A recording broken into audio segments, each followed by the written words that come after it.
Salve, galera! Tudo na paz? Tudo certo? Dá um trato aqui no cabelo. Já próximo à meia-noite. Vamos chegando aí. Deixa eu arrumar aqui. Hoje o tema é show de bola, hein? Hoje nós vamos falar de responsabilidade civil do Estado? Não, né? Já falamos. Vamos falar de intervenção do Estado na propriedade privada. Vamos chegando, sejam todos bem-vindos. Vamos lá, gente?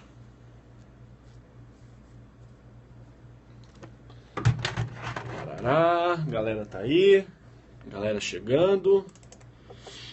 Boa noite, Rodolfo. Na paz, irmão?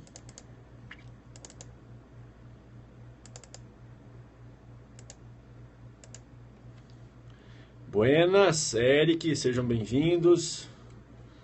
E aí, vamos junto hoje? Madrugadinha aí? Intervenção do Estado é importante, um tema fácil, muito detalhe, mas um tema bom. Pessoal, vamos fazer... É isso, Arthur, vamos madrugar dentro aí. Vamos fazer aquele nosso combinado, né? Clica ali, solicitação para compartilhar, compartilhar a transmissão. Manda lá pra galera do Twitter, galera do Face.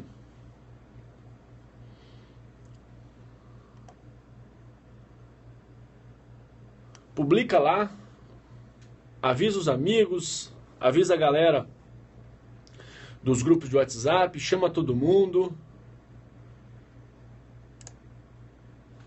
Daí nós já vamos aqui dar início.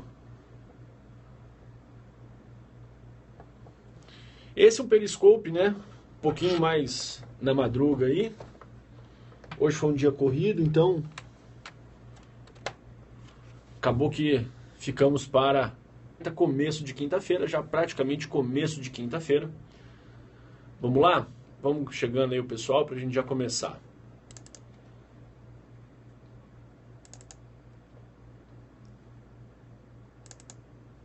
Intervenção do Estado na propriedade privada.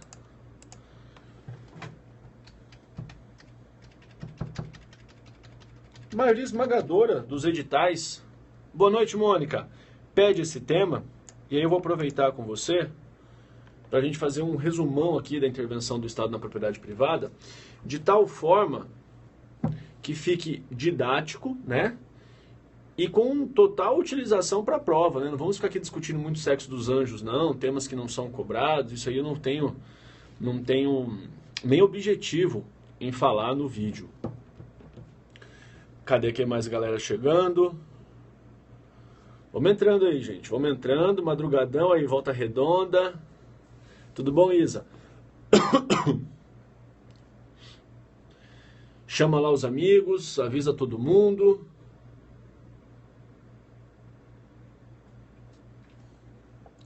Pessoal de Brasólia, na área. Ê, Belo Horizonte, terra boa. Vou pra aí, hein? Vou pra aí. Lembra, né? Vamos fazer revisão online para o Ministério Público de Minas Gerais. Isso aí, Rodolfo. Sonho não se constrói dormindo, não. É bem verdade. Tem toda a razão, Rodolfo. Ó, o Bremer. Primeira vez, Bremer. Seja bem-vindo. Parará. Galera, eu vou tentar fazer uns bloquinhos aí de 10, 12, 15 minutos, tá? Eu que agradeço, boa noite, para que vocês estejam sempre interagindo comigo. Já que nós vamos fazer aí madrugadão, né? Corujão hoje. Então nós vamos nessa pegada.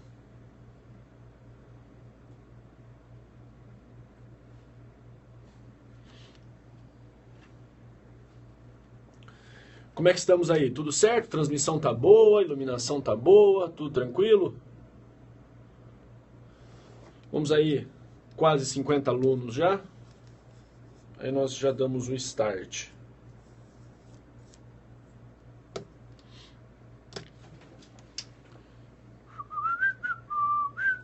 Tá lá no nosso tema hoje, intervenção do Estado na propriedade privada. Quem chegou agora, não leu antes.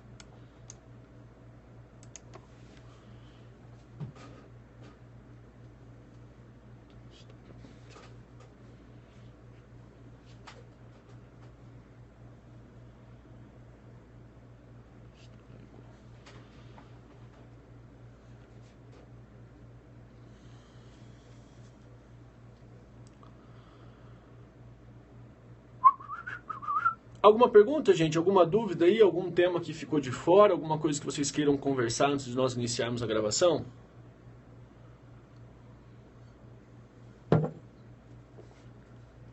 Digam lá.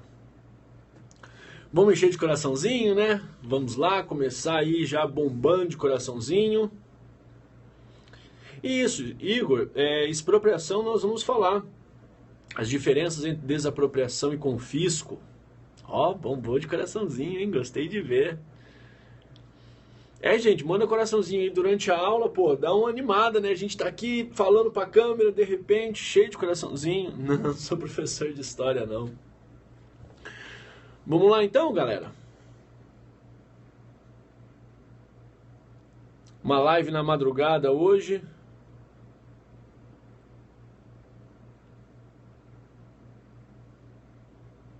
Pô, Zuki, Igor, meu irmãozão, gosto demais do Zuki, jogando duro. Zuki é parceiraço. Nenhuma pergunta, gente? Nada?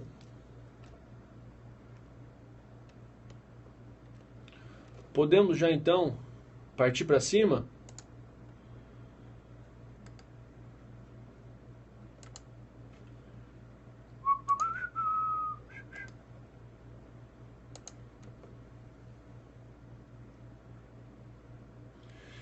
Puxa, Grazi, difícil prever, vai depender muito do edital, né, Grazi? OAB cai sempre, concurso da magistratura, Ministério Público, defensorias, delegados também são temas sempre cobrados, vai depender muito do edital. É mais fácil você ver um edital que não caia a intervenção do Estado do que um edital que caia. Né? São raros os editais que não cobram. Editais da área fiscal cobram. Então vamos lá, galera? Chegamos em 50 alunos já? Beirando já, né? Praticamente aí 50 alunos online. Chegou aqui a J. Cava. Walter Sintra também. Então acho que nós já completamos aqui 50 alunos. Então nós vamos começar. Como eu lhe disse, né? Hoje nós vamos fazer de uma forma mais rápida os blocos, para que você possa estar sempre interagindo comigo, beleza? Brasília, estamos na área, Brasília. Vamos lá então, gente? 3, 5, 4, 3, 2, 1. Salve, salve! Seja muito bem-vindo, seja muito bem-vinda. Iniciamos hoje um tema fundamental para a sua aprovação. Aquele tema que eu garanto que sempre aparece e eles vão fazer pegadinhas clássicas. Vamos juntos? Hoje nós vamos falar sobre a intervenção do Estado na propriedade privada. Vem comigo pra cá. Aí você fala, Barbieri, ih, deu cagada aqui. Pera lá. Deu um problema. Já vamos resolver.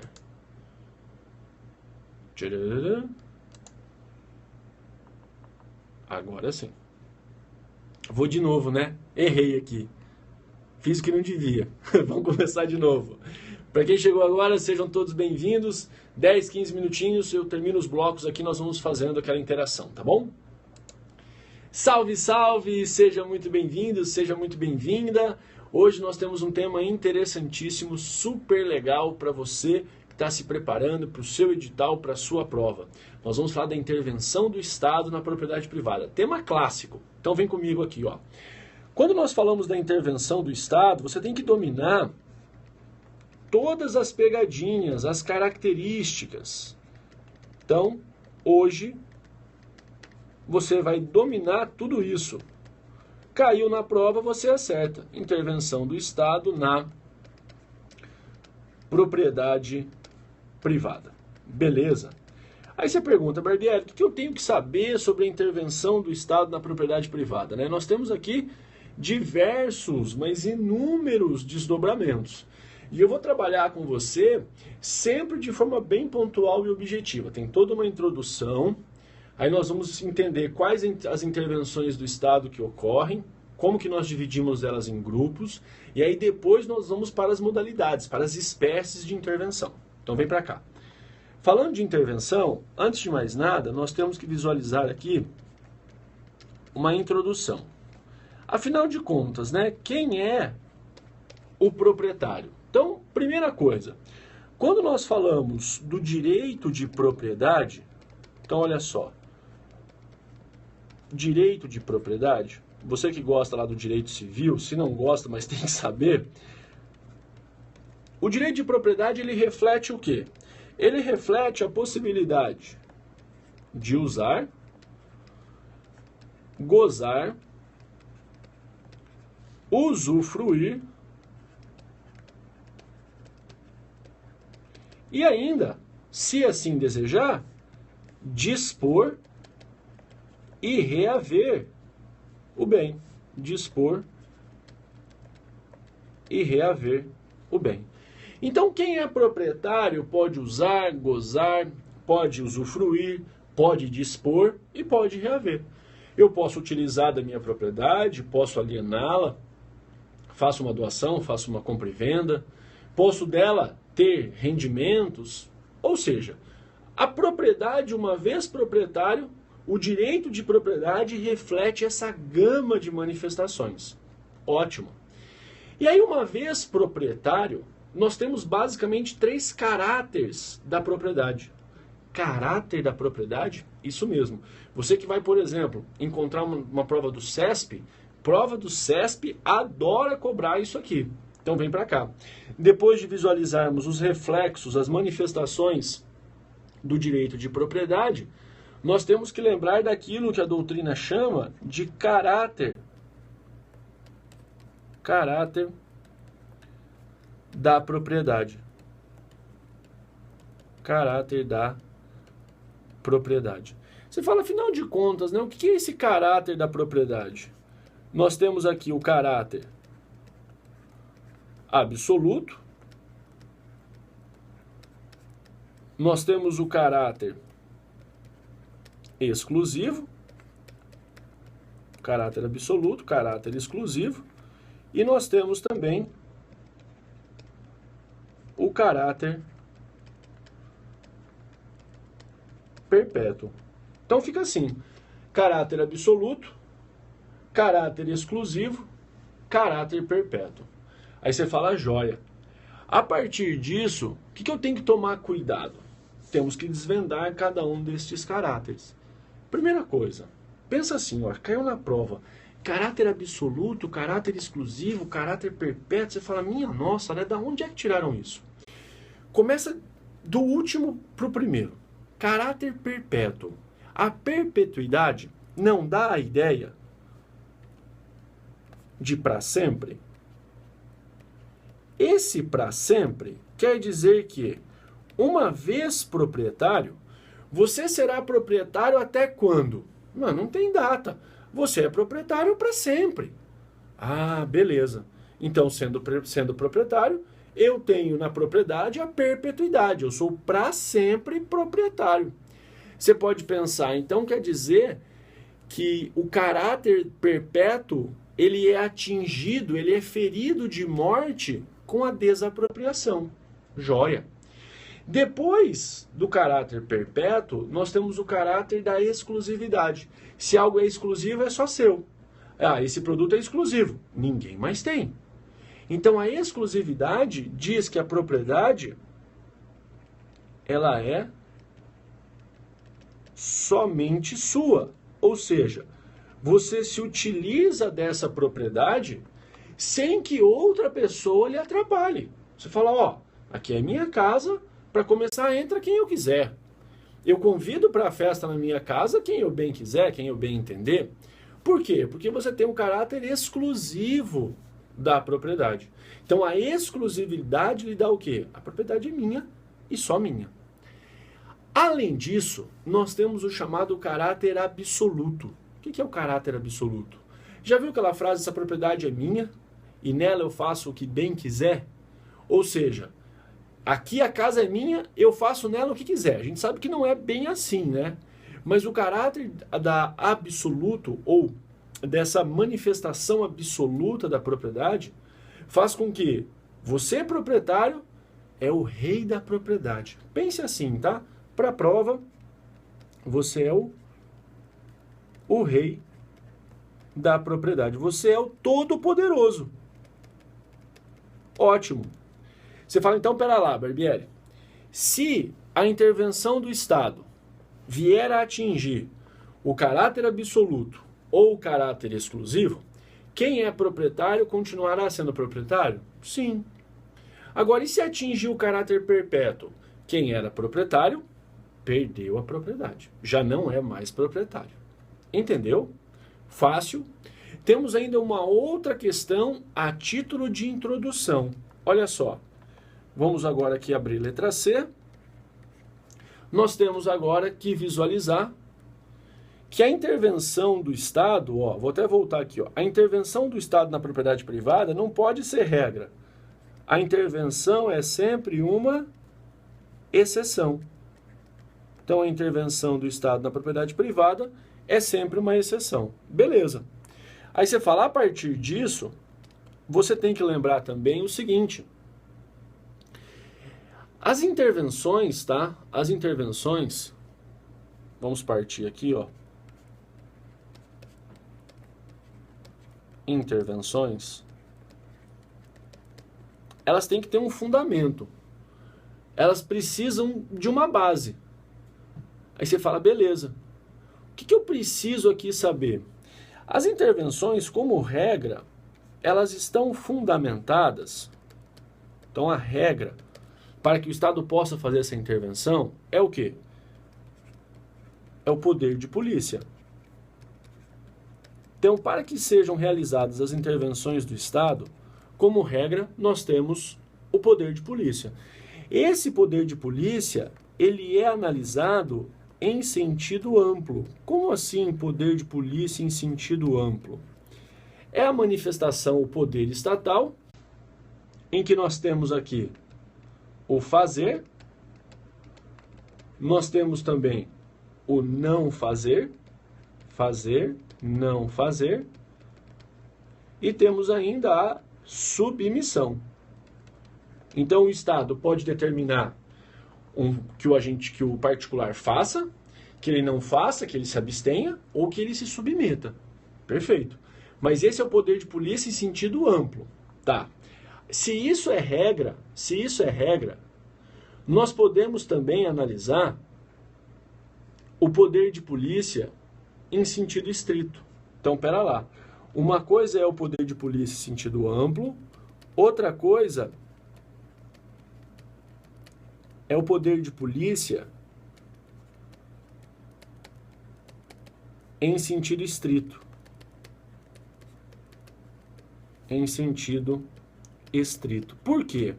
Em sentido estrito, a ESAF já perguntou, o que acontece? Ele se manifesta na limitação. Então, ele se manifesta na limitação administrativa, por exemplo. Por que limitação administrativa? Porque quando nós trabalhamos com o poder de polícia em sentido estrito, eu analiso o quê? Um não fazer. Então, divisão, classificação doutrinária é assim. Aí você fala, Barbieri, beleza. O poder de polícia, então, ele legitima todas as intervenções do Estado na propriedade privada? Não. O poder de polícia é sempre uma restrição.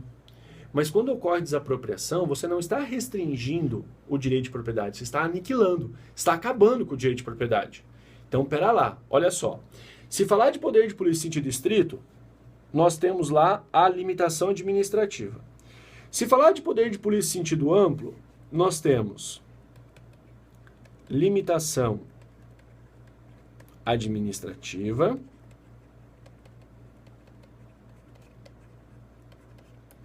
temos também ocupação temporária,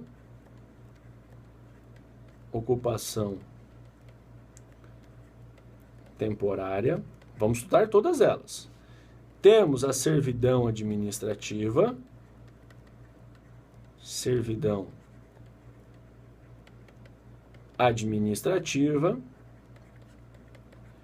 e temos o tombamento. E temos o tombamento. Então, pela doutrina, as intervenções elas estão fundamentadas no poder de polícia. Em sentido amplo, eu coloco a limitação administrativa, a servidão administrativa, coloco o tombamento, coloco a ocupação temporária, e aí você não pode esquecer do que determina a Constituição Federal da requisição administrativa. Requisição administrativa. Beleza? Só acontece o quê? Que pela doutrina, quando fala de poder de polícia em sentido estrito, é um não fazer. E aí nós teríamos o quê? Somente a ideia da limitação administrativa. Beleza. De qualquer forma, e é para isso que você precisa lembrar, cuidado. Cuidado porque eu não falei de uma modalidade. Qual é a modalidade aqui? O poder de polícia, seja em sentido amplo, seja em sentido estrito, ele fundamenta as intervenções, né? Menos qual?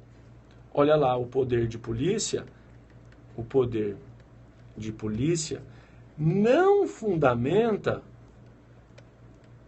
a desapropriação. Não fundamenta a desapropriação. Por quê? Já te expliquei. Porque o poder de polícia, ele é sempre uma restrição. Sendo ele sempre uma restrição, quando você analisa, quando você enxerga essa restrição, não cabe para desapropriação, porque quando ocorre a desapropriação, eu extingo, eu mato o direito. A propriedade, o direito de propriedade deixa de existir. Por isso que a desapropriação, você tem uma supremacia do Estado, você pode até mesmo ter uma ideia de, entre aspas, de punição, que nós vamos ver as desapropriações extraordinárias, mas não falamos de poder de polícia. Então, se a prova falar para você que o poder de polícia legitima todas as intervenções do Estado na propriedade privada, errado. Todas não. Todas nem pensar. Porque a desapropriação não tem fundamento no poder de polícia. Perfeito até aqui?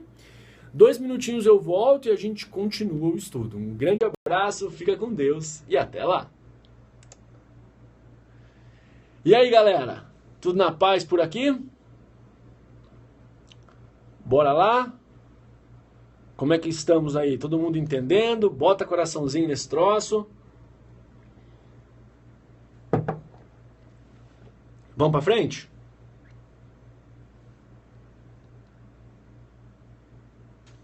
Vamos lá? Então vamos juntos. Salve, salve! Tudo bem? Vamos na sequência?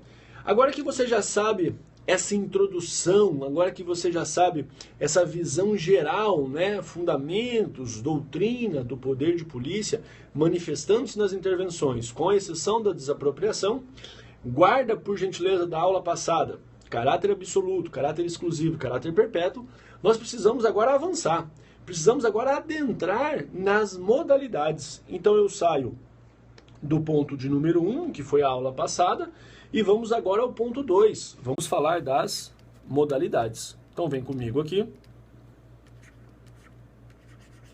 Trabalhando as modalidades. Dentro das modalidades, eu vou começar com você falando da limitação administrativa. Limitação administrativa. Bem fácil, tá? Quando nós falamos de limitação administrativa, você vai lembrar do quê? Normas gerais e abstratas. Normas gerais e abstratas. E aí você pensa, e de onde é que eu visualizo, né, essas normas gerais e abstratas? Essas normas gerais e abstratas, elas vão limitar o exercício da propriedade de quem? De proprietários indeterminados. Proprietários indeterminados. Ou seja, qualquer indivíduo que estiver naquela situação sofrerá incidência da limitação administrativa. Quer ver um bom exemplo? Imagina que você compra um terreno na beira-mar. Você fala, ó, que espetáculo, né? Construirei um prédio, vou alugar todos os apartamentos, moro na cobertura de frente para o mar. Ótimo, seu quintal é areia, né? Tropeça e já está no mar. Só que aí você resolve construir um prédio de 20 andares. Na beira-mar, não pode. Por que não pode? Porque, por uma questão de interesse geral, interesse da coletividade, você tem que lembrar que nós desejamos que tenha faixa de sol na areia. Porque se começarmos com um arranha-céu na beira-mar, daqui a pouco nós não temos mais faixa de sol e só tem faixa de sombra. Então, tem município que limita em 4 pavimentos, outros em 5, outros em 6, mas é certo que na beira-mar você não poderá construir prédios com qualquer altura. A limitação administrativa, como eu lhe disse, ela produz normas gerais e abstratas. Deixa eu melhorar aqui, colocar isso aqui num balãozinho. Ela produz normas gerais e abstratas que incidirão sobre proprietários indeterminados. Lembra que pela doutrina ela é manifestação do poder de polícia em sentido estrito. Poder de polícia em sentido estrito. Por que em sentido estrito? Nós vimos isso. Olha lá. Porque é um não fazer. Então eu tenho aqui a ideia de um não fazer. Joia. Então não pode construir acima de 4, 5 andares.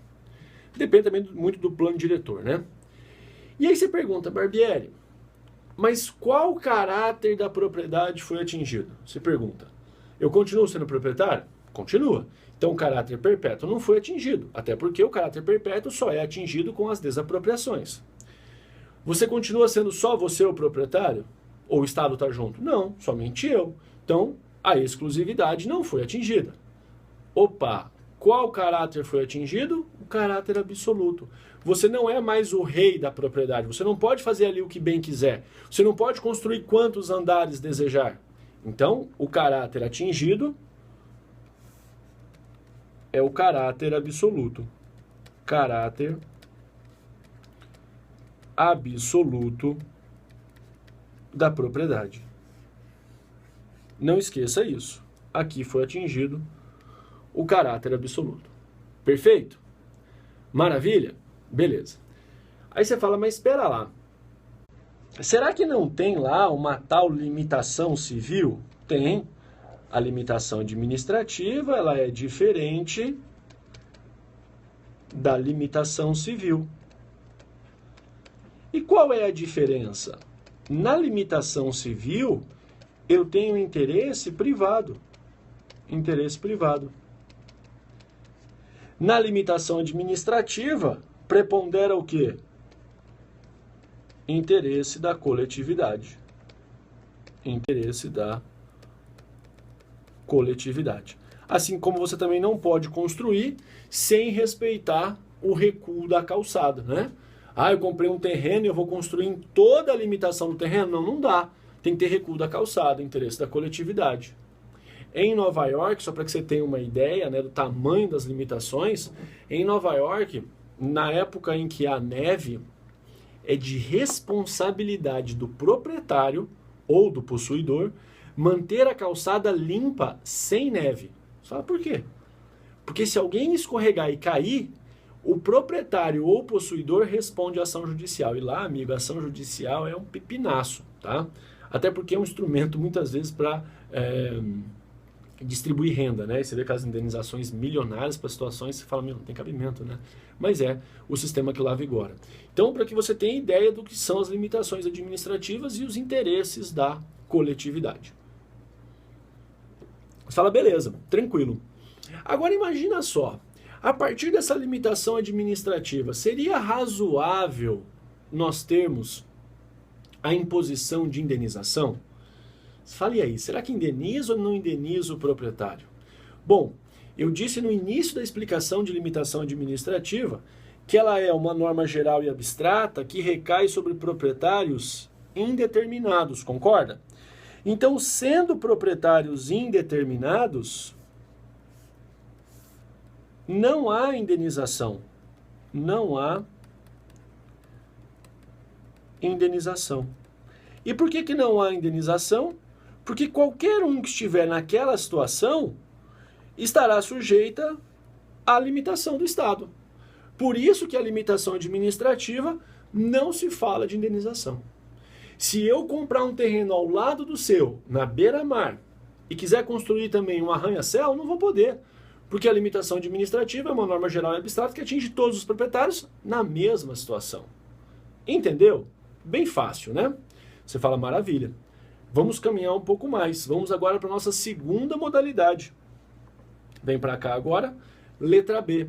Sai da limitação administrativa e vamos falar da servidão administrativa. Servidão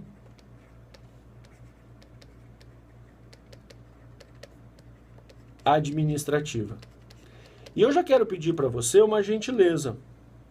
Na servidão administrativa, você vai lembrar que ela vai ser cobrada na sua prova num contexto de serviços públicos ou de utilidade pública, tá? Ou de utilidade pública.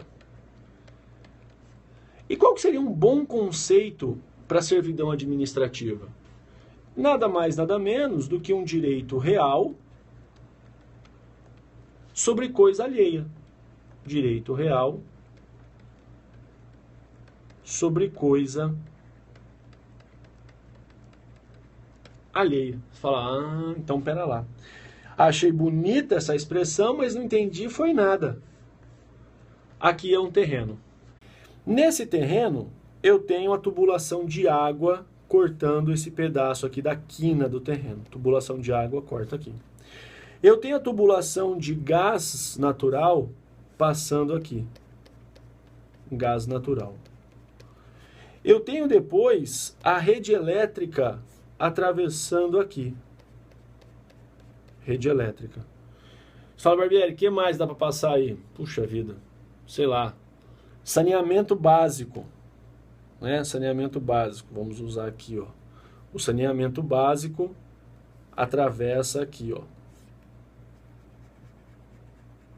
Tubulação de saneamento. Pronto? Você fala, poxa, eu continuo sendo proprietário do terreno, mas ele está invadido pelo Estado na prestação de serviços públicos ou utilidades públicas. Perfeito. Você fala, beleza, e agora? Bom, e aí nós vamos agora ver os desdobramentos. Então, por isso que a servidão é um direito real sobre coisa alheia. Então, logo uma intervenção do Estado na propriedade privada. Ah, Barbieri, ela é para sempre? Olha, como regra, sim. Ah, mas se cair um meteoro em cima daquele terreno e explodir tudo, não tem mais terreno, então é uma cratera. Bom, se não existir mais o bem, então logo não existe mais a servidão, tá ok? Só toma um cuidadinho, tá? Por um detalhe. Eu disse para você, rede de água, esgoto, falamos de gás natural, gás canalizado, falamos de linha de energia elétrica, né? Mas são postes de energia. Sabe por quê? Porque se for torres de alta tensão, o correto é desapropriação. Porque nas torres de alta tensão você gera um campo magnético na área em que o ideal é que ocorra a desapropriação. Porque aquela área embaixo das torres do cabeamento não deve ser utilizada por esse campo magnético e toda a explicação que vem da física. Mas para nós no direito, o que vale é saber que torres de alta tensão, tecnicamente nós deveríamos desapropriar a área embaixo da fiação, do cabeamento e um pouquinho ali nas laterais por questões de segurança. Agora, postos de energia normais, transmissão normal de energia dentro da cidade, né, postos, aqueles clássicos, aí seria servidão administrativa mesmo. Além disso, na servidão administrativa, você continua sendo proprietário? Continua. Você faz, a princípio, o que quiser lá? Faz. Só que o Estado está ali com você, não está? Está passando rede de água, de esgoto e etc. Então, na limitação administrativa, nós tínhamos o caráter absoluto. Aqui na servidão administrativa, nós temos o caráter exclusivo. Não é mais apenas e tão somente o proprietário que está no bem. O Estado também se faz presente. Beleza? Joia. Aí você fala, Barbieri, tem diferença entre a servidão administrativa, ela é diferente da servidão lá do direito civil? Muita diferença. Servidão civil. Na servidão civil, nós temos, né, de forma clássica, a ideia do bem dominante e o bem serviente, que é o dominado. Vou colocar aqui bem serviente. Bem serviente. Aí você fala, beleza. Então, a ideia aqui é sempre o bem. Então, na servidão civil, ora tem um bem que domina, ora tem o bem que se submete. Beleza. Agora, e na servidão administrativa? Na servidão administrativa, as coisas mudam. Porque eu não analiso mais o bem. Quem domina aqui, né, parece 50 tons de cinza essa aula, o dominante não é mais o bem. É o serviço público, é a utilidade pública. É o serviço público, é a utilidade pública. Então pensa comigo. Lá na servidão civil, você tem um bem, ele precisa ter passagem, então tem que dar uma passagem para ele alcançar a rua, etc. Então você tem o dominante e o serviente. Na servidão administrativa, eu não falo mais do bem. Esquece o bem. O que eu analiso a relação de dominação é o serviço público. E é o serviço público e não mais o bem que me interessa. Então essa é a principal diferença entre uma servidão administrativa e uma servidão civil, né? Ora domina para cá, ora domina para lá, Barbieri parece 50 tons, né? Não, não é não. É direito administrativo. Beleza? Eu volto em 2 minutos para a gente continuar estudando servidão. Um grande abraço, fica com Deus e até lá. E aí, gente? Estamos aqui. Aulão seguindo madrugada adentro, 00:35. Alguma dúvida, pessoal? Alguma coisa que vocês não entenderam? Conte-me. Ah, olha só a pergunta da Mônica. Tivemos ali uma alteração no zoneamento urbano. O proprietário não se encaixa. Imagina que há uma indústria onde agora é um bairro residencial. O que acontece? Acontece que uma lei nova altera uma situação do passado. Lembra das extinções do ato administrativo? Opa, travando. Lei nova altera uma situação do passado. O que é isso, gente? Isso é quem lembra. Quem lembra quando há extinção do ato administrativo sem culpa do cidadão? Alguém lembra aí? Meus queridos alunos do direito administrativo? Ninguém? Ô, Mônica, cadê você? Fez a pergunta aí, eu estou te fazendo outra. Boa, Rodolfo. Ocorre caducidade, o alvará caduca. Tem que tirar a indústria dali de dentro, daquele espaço. Aí não é nem propriamente intervenção do Estado, né? Porque mudou o zoneamento, o plano urbano. Ah, Mônica tá no café, também tomei um cafezinho agora. Entendeu, Mônica? Então ali é extinção de ato administrativo. Como bem disse o nosso colega Rodolfo, caducidade.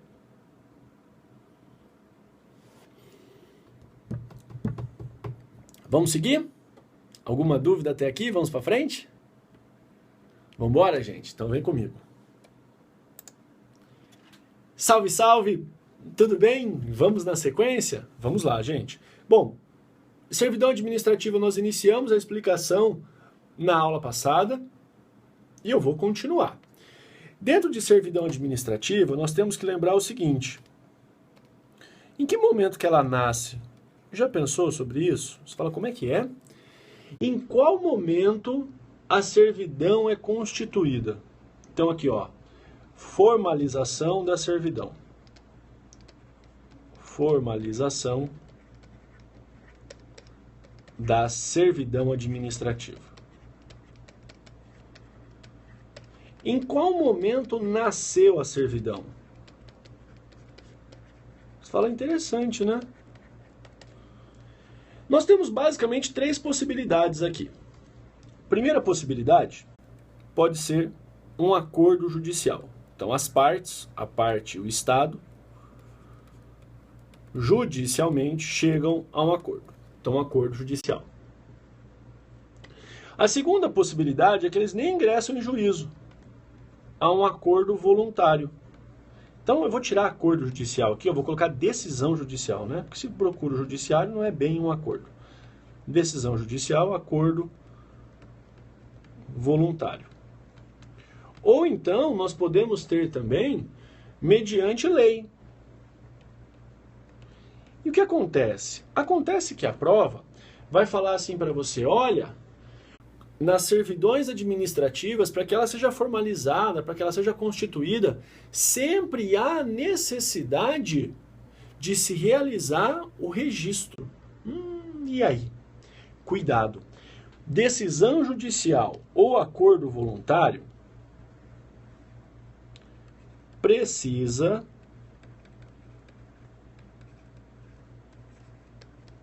do registro. Então tem que ir lá no cartório de imóveis e registrar. Quando a servidão é formalizada, nasce mediante lei, no Brasil nós não registramos lei. Então o que acontece? É o único caso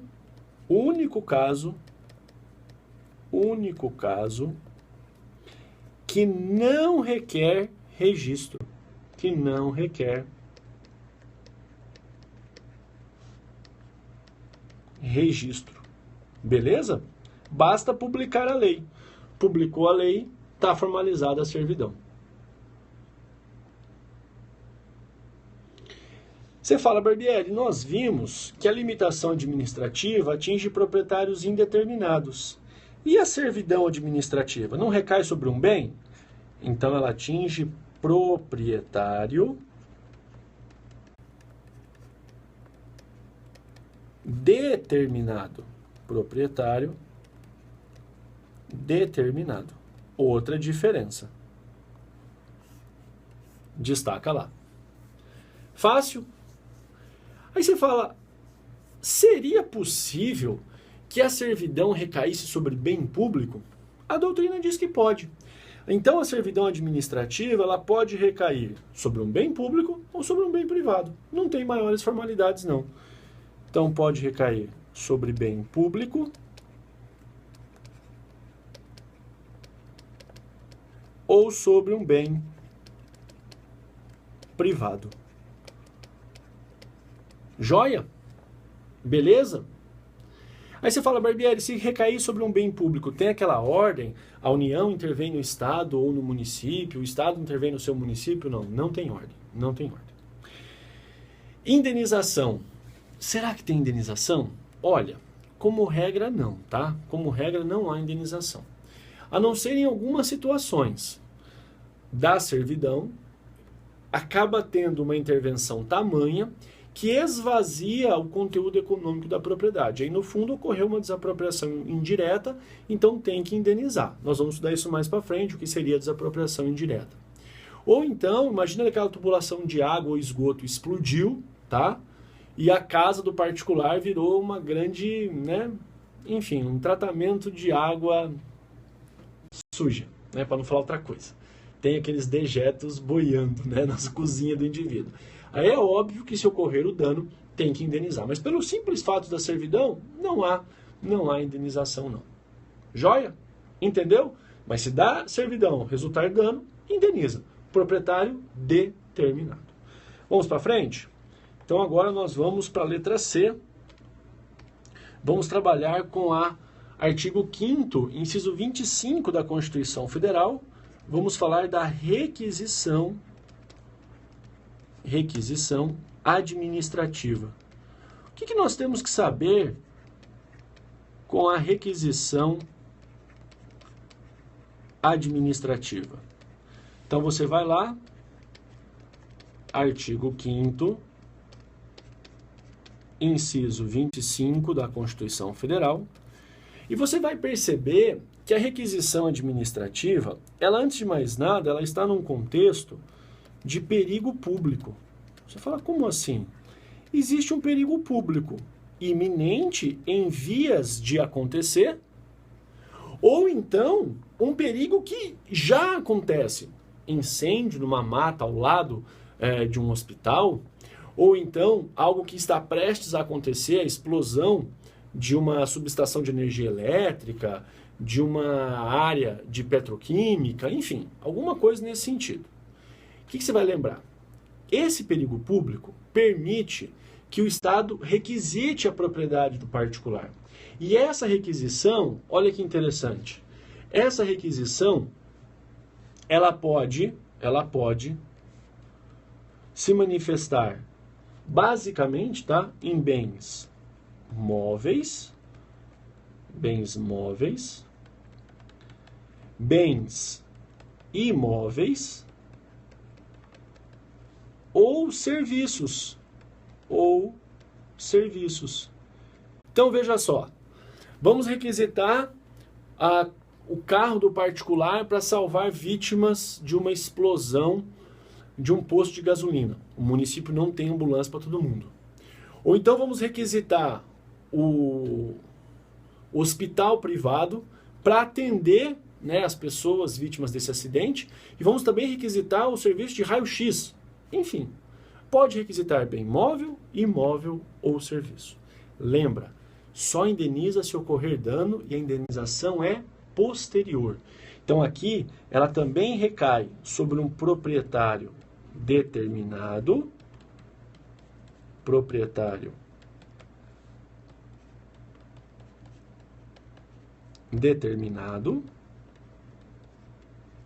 e ainda indenização posterior e se ocorrer dano, indenização posterior, vírgula, se ocorrer o dano. Se ocorrer o dano. Aí você fala, Barbieri, então pera lá.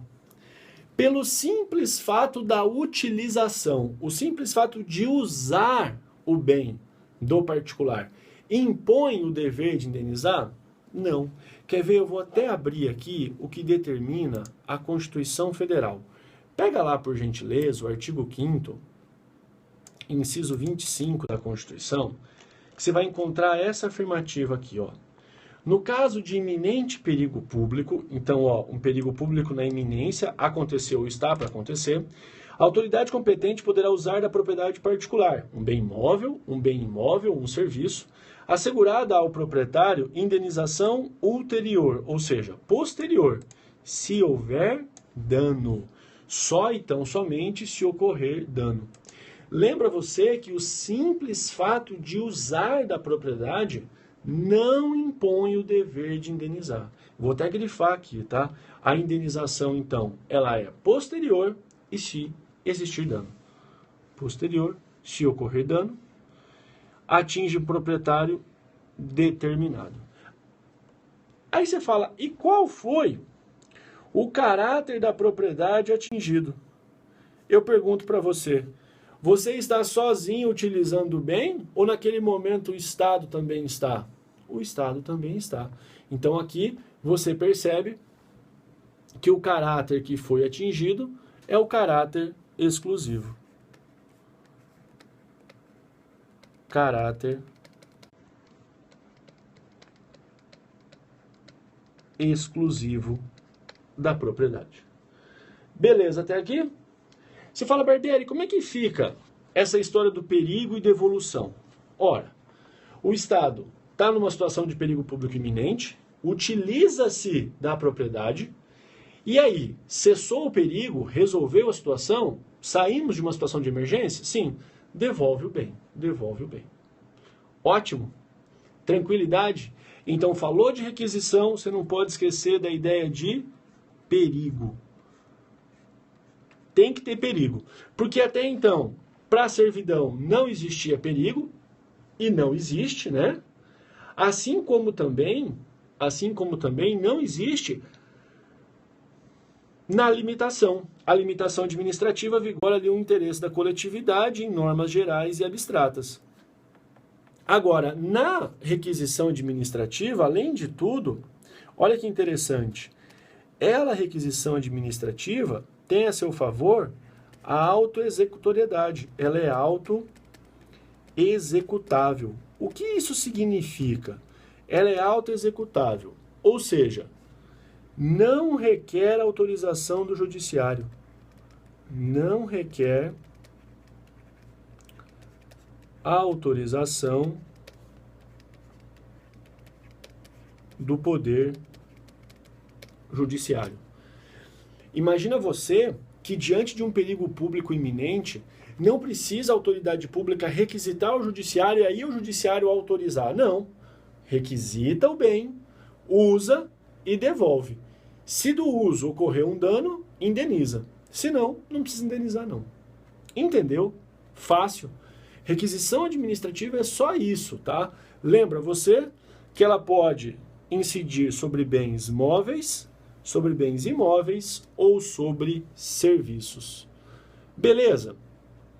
Fácil. Sem problemas, né? Assim, é meio sexo dos anjos que eu vou falar agora, mas como já caiu em prova, eu prefiro falar para você. Pode o poder público requisitar roupas? Você fala, ó, tem uma indústria de vestuário, tem lá um desastre no município, e o município vai lá e requisita roupas. Pega as roupas e distribui para a coletividade. Pode? Pode. Você fala, mas o município não vai devolver as roupas. Não, mas ele devolve a quantia igual em dinheiro. Pronto. É requisição? É requisição.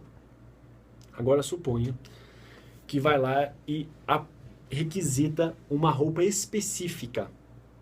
O vestido de noiva. Pensa, né? E obviamente não devolve o vestido de noiva. Como é um bem específico que personaliza alguém, aí não seria mais a requisição, seria uma espécie de desapropriação. Mas é muita viagem isso, né? Mas como caiu, não custa falar para você, tá? Então, se o bem for um bem fungível, é requisição.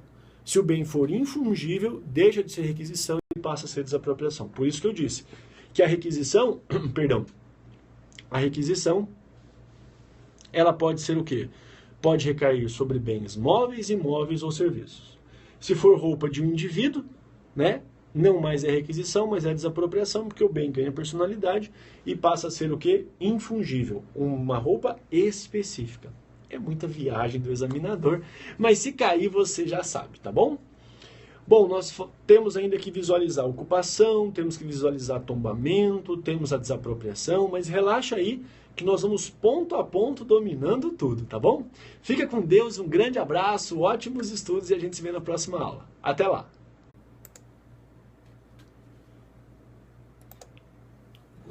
E aí, galera do Periscope? Tudo na paz? Vocês estão bem? Estão estudando? Gente, me bateu um sono. Nossa senhora, essa última aula aqui me deu um sono que eu quase bocejei.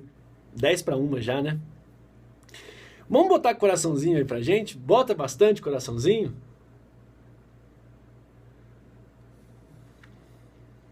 Alguma dúvida, pessoal? Alguma coisa que vocês não entenderam até aqui? Ó, o Lucas acabou de chegar. Seja bem-vindo, Lucas. Mônica. Alguma dúvida? Lucão, Rodolfo, Jorge. Quem eu lembro de cabeça que eu vi entrando. Alguma dúvida, gente?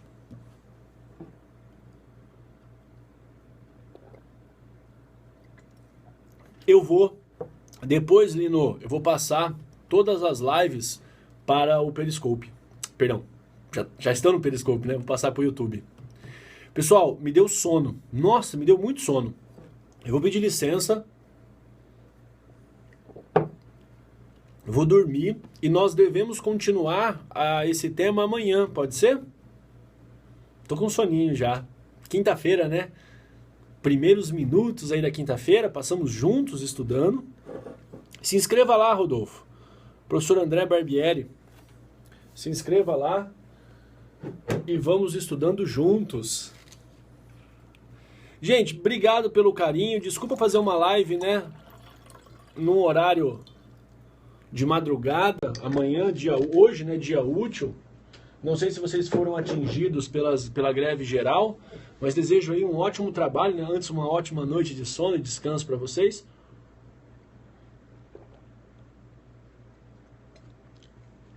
Um ótimo trabalho.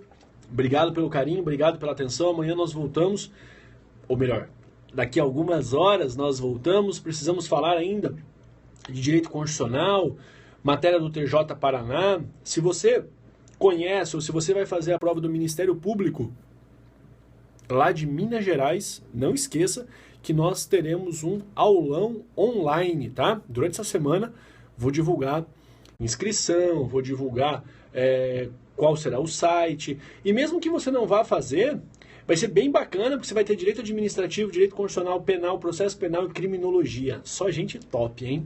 Você vai gostar, tenho certeza disso. Constitucional administrativo, base para tudo. Penal, processo penal, maior parte dos concursos cobram. Criminologia, concursos específicos, mas é sempre bom saber, né? Aparece. E a inscrição é, nossa, mixaria, preço baratinho. Não vai ser no meu site não, Rodolfo, mas eu vou divulgar o site daí, o link. Nós vamos ter lotes, né, com preços mega promocionais, tudo isso para vocês, tá? Mesmo que você não vá fazer o concurso, eu lhe convido para estar juntos, né? Estaremos juntos ao vivo, 2 dias de aulão, possivelmente ali nos dias...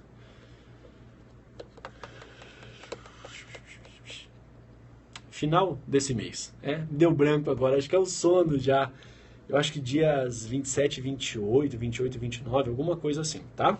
Gente, obrigado pelo carinho, tudo de bom pra vocês, um beijo no coração e nós voltamos em algumas horas, vou tirar uma soneca e a gente se vê, tá bom? Até lá!